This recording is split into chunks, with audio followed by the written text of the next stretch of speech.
Assalamualaikum. Nah, di tengah kesibukan kita sehari-hari yang rasanya nggak ada habisnya ini, ada satu hal mendasar yang sering banget luput dari pikiran kita, yaitu harga sebuah surga.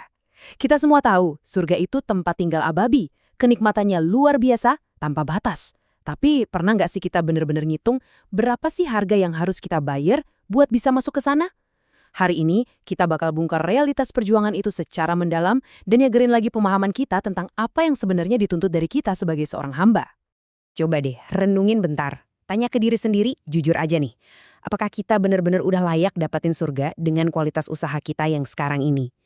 Kita tuh sering banget mendambakan ganjaran tertinggi, minta kehidupan abadi yang paling sempurna, VIP lah ibaratnya.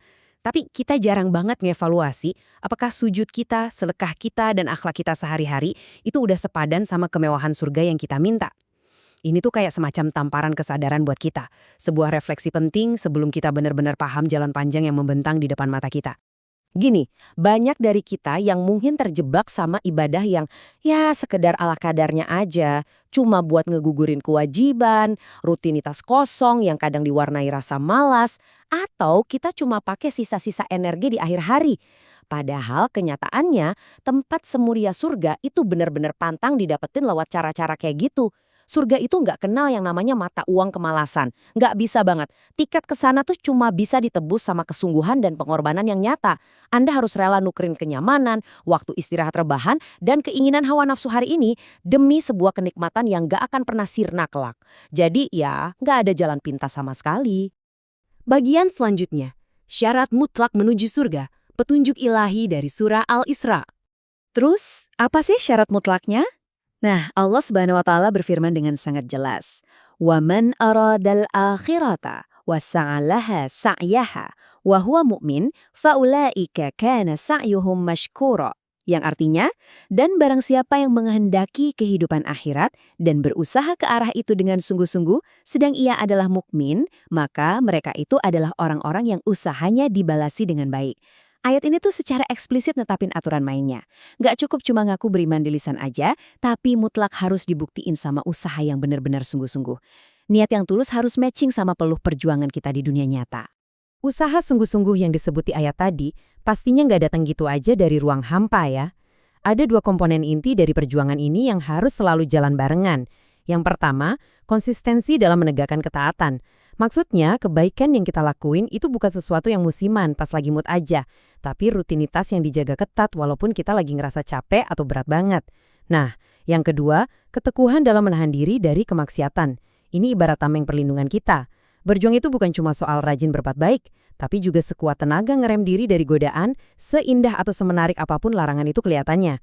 Dua-duanya harus balance, terus bangun ketaatan sambil terus ngeblokir celah kemaksiatan. Selanjutnya, memaksimalkan sisa waktu kita, mengumpulkan bekal terbaik. Kalau udah sadar betapa beratnya syarat tadi, terus kita harus ngapain sekarang? Jawabannya ada di gimana cara kita memaksimalkan sisa waktu yang kita punya.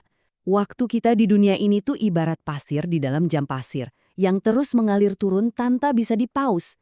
Ini adalah sumber daya yang super berharga, yang terus menipis setiap detiknya, dan gak bakal pernah bisa diulang lagi. Jadi, jangan biarin waktu berlalu tanpa makna.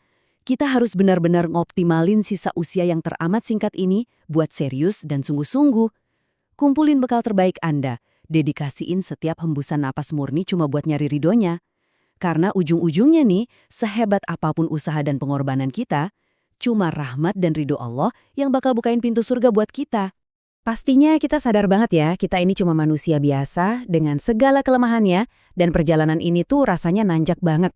Makanya, mari kita sama-sama senantiasa memohon dengan sangat tulus, semoga Allah menguatkan pundak kita dalam memikul ketaatan ini, dan senantiasa mengampuni segala keterbatasan, kekurangan, serta kealpaan kita demi meraih surganya yang teramat mahal itu. Jujur aja kita nggak akan pernah sanggup jalan sendirian tanpa pertolongan dan bimbingan darinya di setiap langkah kita. Sebelum kita tutup pembahasan kali ini, ada satu pertanyaan buat Anda renungin hari ini. Pengorbanan nyata apa sih yang bersedia Anda mulai saat ini juga demi ngebayar harga surga tersebut? Kesempurnaan pengetahuan hanyalah milik Sang Pencipta, Allahu a'lam bissawab. Semoga konten ini bermanfaat.